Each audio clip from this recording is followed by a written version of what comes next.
संतप्त मानस शांत हों, जिनके गुणों के गान में वे वर्धमान महान जिन विचरे हमारे ध्यान में।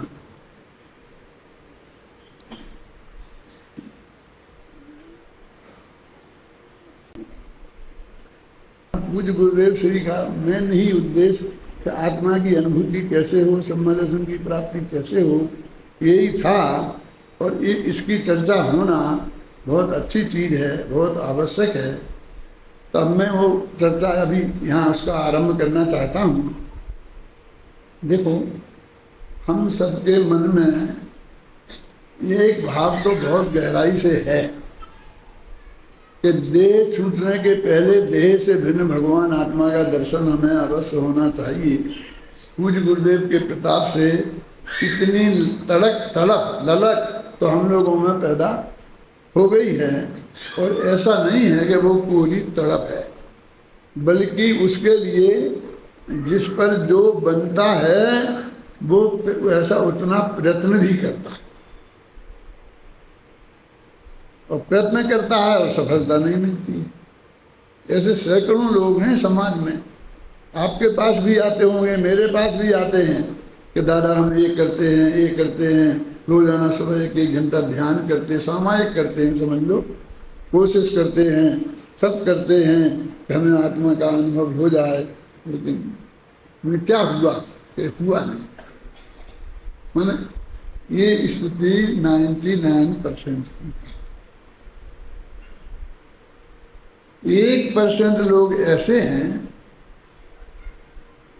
जो कहते हैं हमें हो गया, नहीं बहुत लाभ हुआ, ऐसा हुआ, ऐसा हुआ, और ये बताने की कोशिश करते हैं क्या हुआ, कैसे हुआ। मैं सच कहता हूँ, वो सब बेईमान लोग हैं। क्योंकि स्थिति तो उनकी भी वही है, उन्हें भी कोई आत्मा फात्मा दिखा नहीं है, लेकिन क्या सब कोई नहीं दिख रहा। अब नहीं कब तक बोलें? और हमसे आप बार बार पूछो तो हम नहीं कब तक बोलें? अभी कह दो ना, सब लोग मानने को तैयार हैं, और आधे से ज़्यादा 50 आदमी तो मान ही लेंगे, तो अपनी भी दुकान चलने के लिए। क्यों आप ऐसा कैसे कह सकते हैं? आप भरी सभा में कह रहे हैं, उन लोगों के प्रति भरी सभा में कह रहे हैं। मैंने कहा ये मैं समझ रहा हूँ, अभी बेहोश नहीं हुआ हूँ। क्यों? इसलिए कहता हूँ कि टोडरमल जी साहब ने रहस्यपूर्ण चिट्ठी में जो आत्मा के अनुभव की प्रक्रिया बताई है, जो विधि बताई है, वो विधि तो वे उन्हें पता ही नहीं है। वे तो न मालूम क्या खोज रहे, वे तो आंखें बंद करके क्या देखने की कोशिश कर रहे हैं। टोडरमल जी तो कहते हैं वो कभी दिखेगा ही नहीं। उन्हें तो सूरज जैसे, करोड़ सूरज जैसा दिख रहा है, प्रकाश का पिंड फलाना एकदम बढ़िया बढ़िया, किसी को काला काला, किसी को गोरा गोरा। तो ऐसा वस्तु सर आत्मा है ही नहीं। मैं आपको अनुभव की बात कहता हूँ। टोडरमल जी क्या लिखते हैं कि जब आत्मा का अनुभव होता है ना, तो अनुभव में आत्मा जाता है ना अंदर, और फिर लौट के बाहर आता है, तब उसमें एक शब्द भी नया ज्ञान लेके नहीं आता। क्या संदीप बताया था ना मैंने तुम्हें, निकाल के। जब वो अनुभव में गया प्रेमचंद जी, और फिर वो बाहर आया और कहता मैं तुम्हें अनुभव की बात कहता हूँ, टोडरमल जी कहते हैं एक भी नई बात वो सीख के नहीं आता। बोलो, अब वो कहता मैं सीख के आया।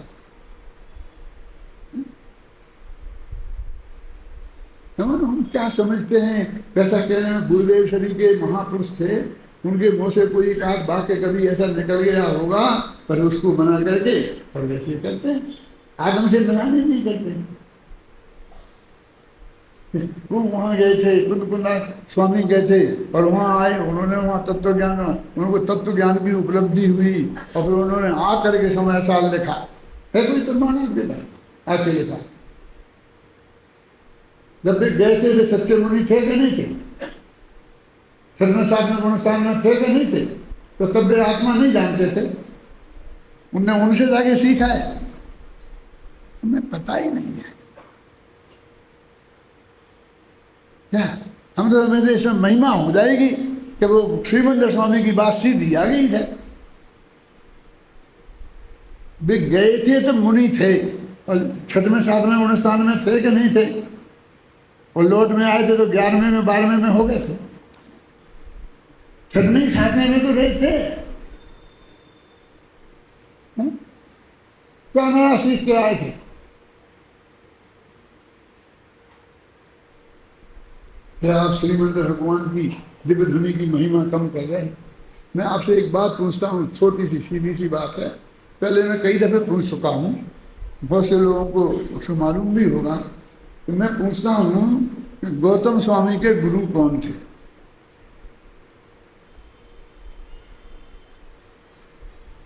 गौतम स्वामी समझते हैं कौन? महावीर के जो गणधर थे ना पहले, उनके गुरु कौन थे? उन्हें आत्मा की उपलब्धि कैसे हुई? उन्हें आत्मा का स्वरूप किसने समझाया? ये बात, ऐसी बात कोई ऐसा प्रश्न करते जो हमारी इज्जत के काबिल तो होता।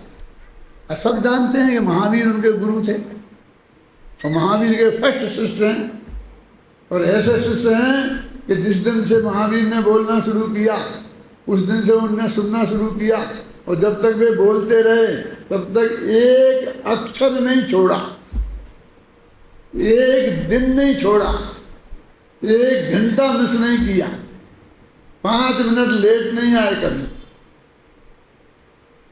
बोलो कैसे शिष्य हैं गौतम स्वामी महावीर के?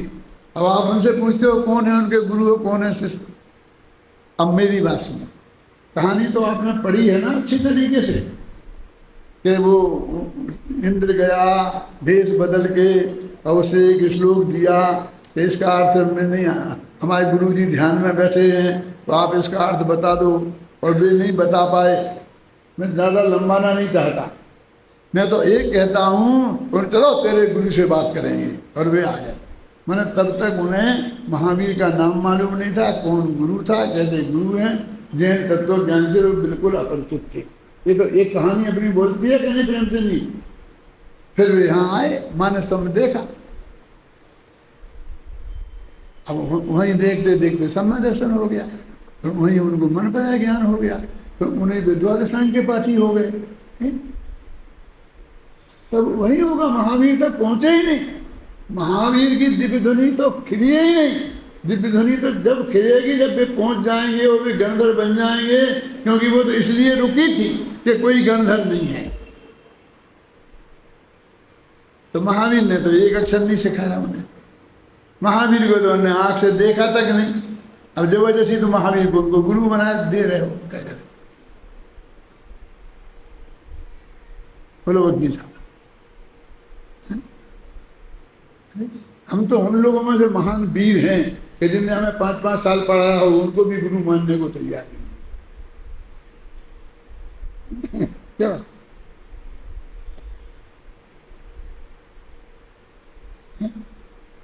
वो तो उनको गुरु माने। अरे भाई एक तो सब पहले उन्हें उपलब्ध हो गया, माने सम्मा दर्शन की प्राप्ति हो गई, फिर उन्होंने दीक्षा ले ली, फिर वे मुनिराज हो गए, फिर वे आत्म ध्यान में बैठे, द्वादशांग के पाठी हो गए, बिना पढ़े बिना किसी के एक अक्षर सुने। और कैसे थे? काला अक्षर भैंस बराबर। महावीर का नाम तक नहीं सुना था जैन धर्म का, और विरोधी थे, घीत मिथ्या दृष्टि थे।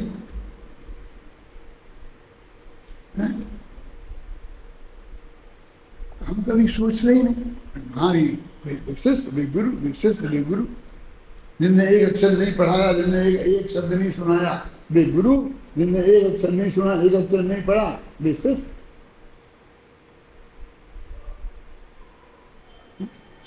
यदि वो हैं, यदि हमको ये मानना है तो फिर गुरु होने के लिए पढ़ाने की उसकी जरूरत नहीं है। ये भी सिद्ध होता है ना, ये तो निमित्त है, निमित्त मात्र हैं। अंदर में उनकी प्रयागत योग्यता का परिपाक नहीं था, अंदर से पूरी तैयारी थी, उनकी काल लब्धि 1 सेकंड पहले नहीं आई थी और 1 सेकंड बाद आ गई। ये जो वस्तु का स्वरूप गुरुदेव जी ने अपन को बताया है, उसकी कसौटी पर हम कसते हैं तो वो बात हमको परम सत्य दिखाई देती है, नहीं तो हमारी समझ में नहीं आएगी। और किसी को समझना भी नहीं है, किसी को ऐसा प्रश्न भी नहीं होता है कि भाई हम कैसे बोलूँ, कैसे शिष्य। कहानी पढ़ते हैं तो बड़े गौरव के साथ पढ़ते जाते हैं, लटकारे ले लेकर के सुनाते रहते हैं, सुनने वाले सुनते रहते हैं और बस बढ़िया व्याख्यान हो जाता है पूरा।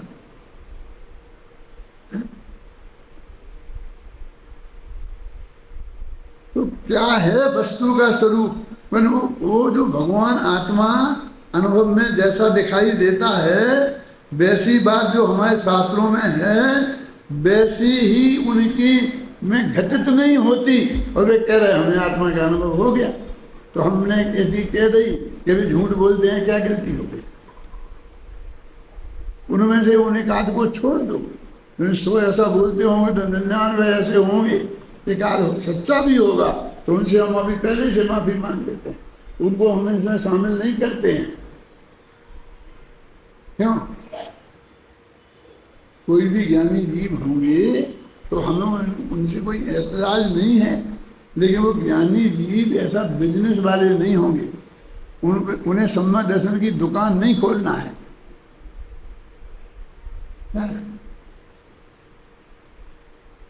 सम्यक दर्शन का ग्रुप बिजनेस नहीं बनाना है, ऐसा उनका स्वरूप होना चाहिए। तो वो क्या है, क्या विधि है, क्या पद्धति है, उसके बारे में अपन गंभीरता से चर्चा करें, इसलिए अपन ने ये विषय चुना है। देखो, मैं एक बात कहता हूँ कि हमारी ये सबसे बड़ी समस्या ये है कि यही लोग की चिंता है कि भाई ये पापी पेट सब कुछ करा लेता है, आपने ऐसा क्यों किया? कि क्या करें, पेट के लिए करना पड़ता है ना, क्यों हैं? और ये पापी पेट सब कुछ करा लेता है, अन्याय क्यों किया, झूठ क्यों बोला, चोरी क्यों की, तो सब हम पेट पापी पेट के खाते में मर देते हैं। क्यों? लेकिन सच्ची ईमानदारी की बात मैं आपसे पूछता हूँ, यहाँ जितने जो बैठे हैं हमारे विद्यार्थियों को छोड़ देना, क्योंकि अभी उनसे ज़्यादा मैं परिचित नहीं हूँ, लेकिन जितने भी मेरे परिचय में लोग हैं, हम सब, मैं भी उसमें शामिल हूँ, आज इस स्थिति में है ना, एक नया पैसा आज से नहीं कमाए राहुल जी, बोलो अनु जी, तो सारी जिंदगी जैसी लाइफ अभी हम जीते हैं वो जी सकते क्या नहीं? कुछ कम पड़ जाएगा, थोड़ा घी कम करना पड़ेगा, घर का जो दूध 2 किलो आता है 1 किलो करना पड़ेगा, पूरा वैसी लाइफ हम पूरी जिंदगी जिए, क्यों? तो कोई कमी पड़ने वाली नहीं है, हम सब इस स्थिति में हैं। अब ये मत कहना है पापी पेट के लिए करना पड़ेगा, परिग्रह संज्ञा है, हमारे साथ ये कहते हैं क्या, तुम्हें चाहे कमाई हो चाहे नहीं कमाई हो, तुम धंधा तो करोगे। आप समझ में आई ना, पापी पेट के लिए नहीं करता, उसके पीछे क्या कारण है वो सब शास्त्रों में बताया है। 4 संज्ञाएं होती हैं, आहार, निद्रा, भय, मैथुन, संचय, ये 4 संज्ञाएं होती हैं ना, वो परिग्रह भी उनमें एक संज्ञा है, बस उसके लिए है जो मरते दम तक हम इसमें लगे रहते हैं। तो मैं इस भक्त की तो ज़्यादा बात करना नहीं चाहता, क्योंकि इतना सबके पास है, वो बात मैं मानने को तैयार नहीं हूँ, इसलिए हमें समय नहीं मिला, क्योंकि यदि कमाते नहीं तो खाते क्या? ये जो मजदूर हैं बेचारे, तो दिन भर मजदूरी करते हैं तो शाम को 2 रुपये रोटी खाने को मिलती है, और जिस दिन मजदूरी नहीं करें उस दिन खाने को नहीं मिलता। महात्मा गांधी ने ये चदरा ओढ़ा था, मालूम कैसे ओढ़ा था? सुना कभी? महात्मा गांधी एक एरिया में घूम रहे थे, एक महिला थी, गरीब बेचारी मजदूर, तो उसकी साड़ी बहुत मैली थी। तो गांधी जी सफाई पसंद आदमी थे, तो उससे कहा, बेटा तुम ये धोती धो नहीं सकती है, तुम बढ़िया धोती नहीं पहन सकती, नहीं खरीद सकती, तेरे पास पैसे नहीं हैं, लेकिन जो तेरे पास है उसे तो अच्छी तरह साफ करके धो के पहन। जब हम पढ़ते थे तब भी गांधी जी की ये शिक्षा बहुत चलती थी विद्यार्थियों में कि तुमको नीट एंड क्लीन रहना चाहिए और अपने कपड़े अपने हाथ से धो के साफ रखना चाहिए, एकदम बढ़िया रहना चाहिए, लोहा करो चाहे नहीं करो लेकिन गंदे नहीं होना चाहिए।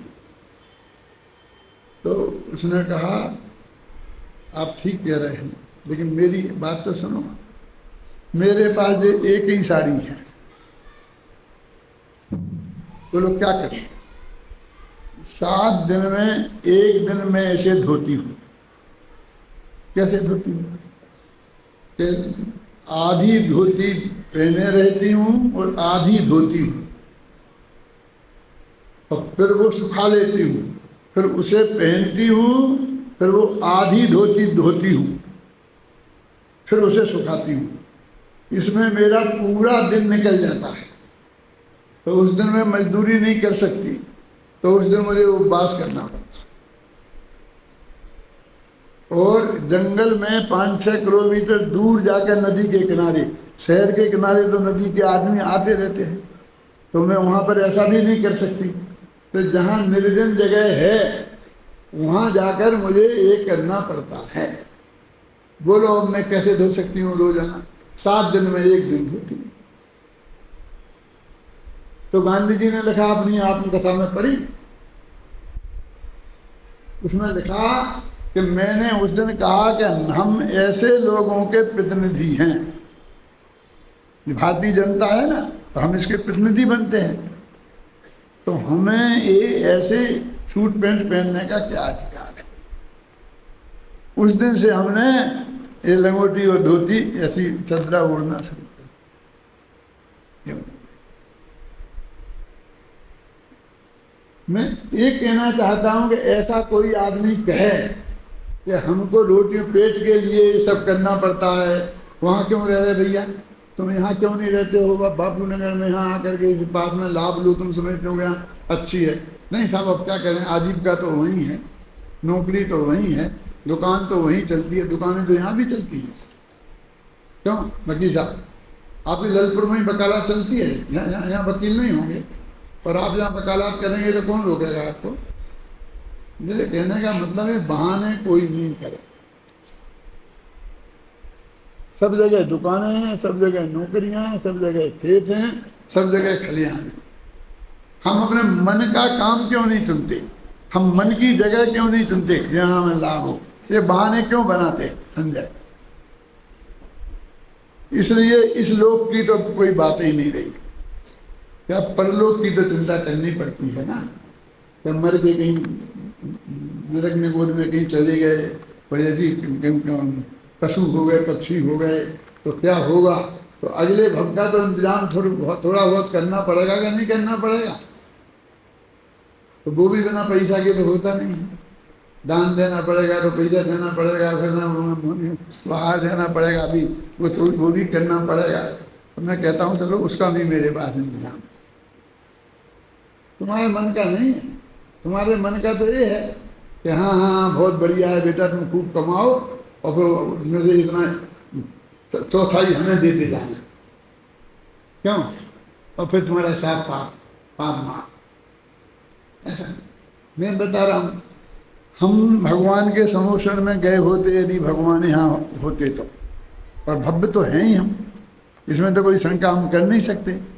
तो हमारे 7 भव भामंडल में दिखते कि नहीं दिखते? बोलो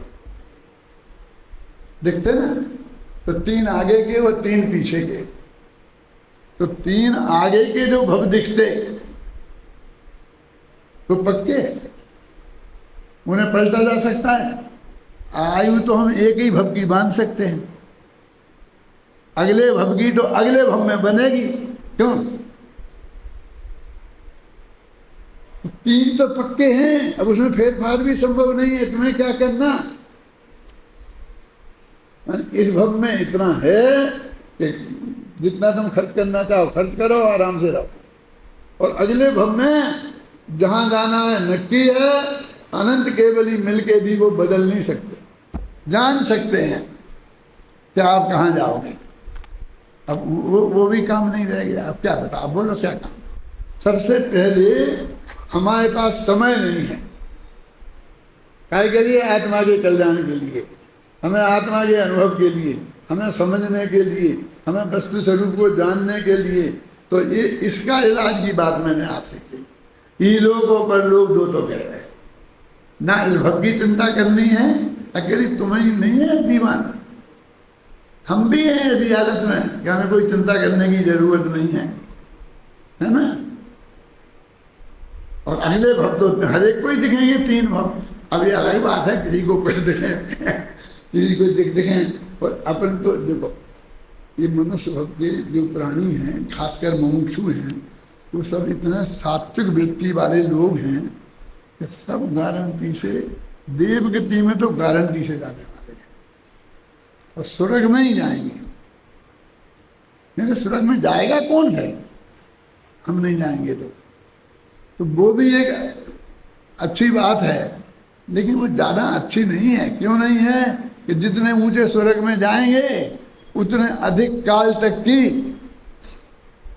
जेल, कैसी जेल, संयम नहीं रखने की गारंटी के साथ असंयमी जीवन की जेल।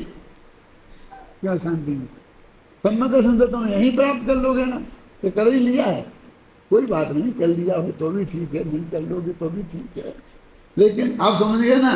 और संयम वहाँ हो नहीं सकता।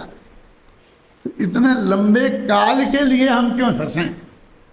हम तो जितना छोटे नीचे स्वर्ग में निपट जाए उतने अच्छे। वो एक मैं बात कहता हूँ, शायद तुम्हें याद होगी, 5 मिनट में खत्म कर दूंगा।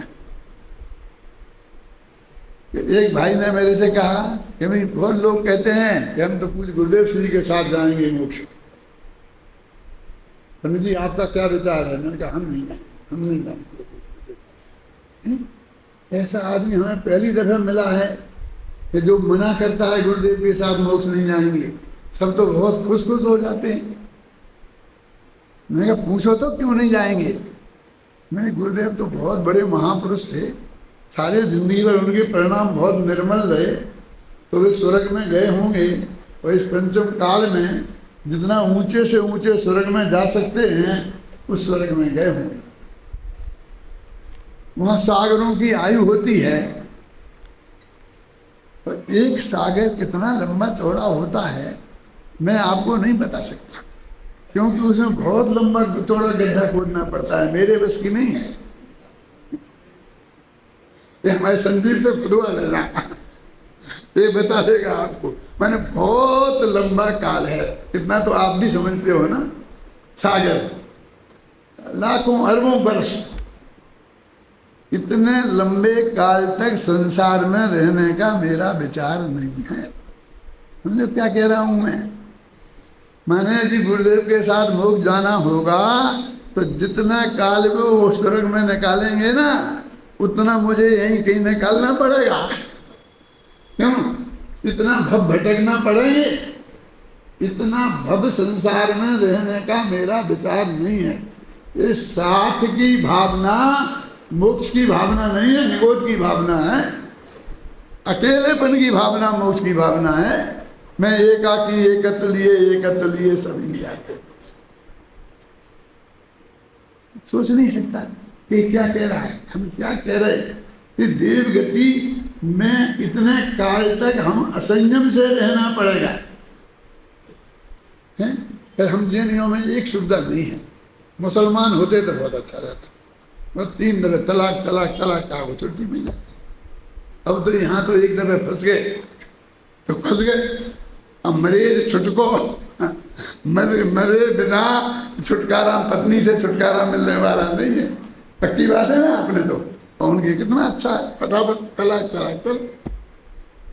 अभी 1,000 लाखों देवांग में, और उनके साथ करोड़ों अरबों वर्ष तक रहना जरूरी, और एक मर जाए तो दूसरी तैयार, तीसरी तैयार, और हमको छोड़ नहीं।